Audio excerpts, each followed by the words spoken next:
మొత్తానికి ఖమ్మంలో వెలుగుమట్ల అనేటువంటి విలేజ్లో ఎవరైతే బాధితులను ఇంట్లోంచి గెంటి వేసి ఇళ్లను నేలమట్టం చేసిందో ప్రభుత్వం, అదే చోట అదే బాధితులకు నిన్న ఇంటి పట్టాల పంపిణీ కార్యక్రమం చేయించడం జరిగింది.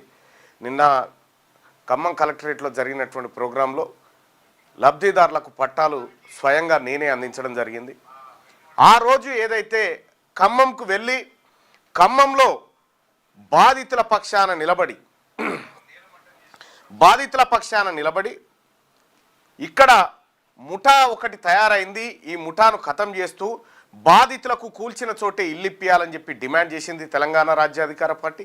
సేమ్ టైం బాధితులకు కూడా భరోసా ఇస్తూ ఒక్క గుంట భూమి కూడా, గజం భూమి కూడా అక్కడి నుంచి పోనీయను అనేటువంటి మాటను పకడ్బందీగా చెప్పి ఆ తర్వాత ప్రభుత్వంతో అక్కడ ఉన్నటువంటి జిల్లా మంత్రులతో మాట్లాడడం జరిగింది. వాళ్ళందరూ కూడా అంగీకరించి అక్కడే పట్టాలు ఇవ్వడానికి నిర్ణయం తీసుకొని మొత్తం అక్కడ ఉన్నటువంటి 31 ఎకరాల భూమి, భూదాన్ భూమి, అది 62 ఎకరాలు అంటారు కానీ 62 కాదు, తప్పు.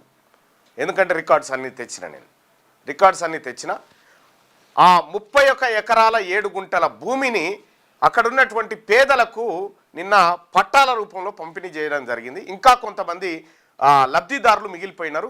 వాళ్ళ జాబితాను కూడా తెలంగాణ రాజ్యాధికార పార్టీ స్వీకరించి వాళ్ళకు కూడా ఇల్లు దక్కే విధంగా తెలంగాణ రాజ్యాధికార పార్టీ ప్రయత్నం చేయబోతా ఉంది. ఇది నిన్న జరిగినటువంటి కార్యక్రమం.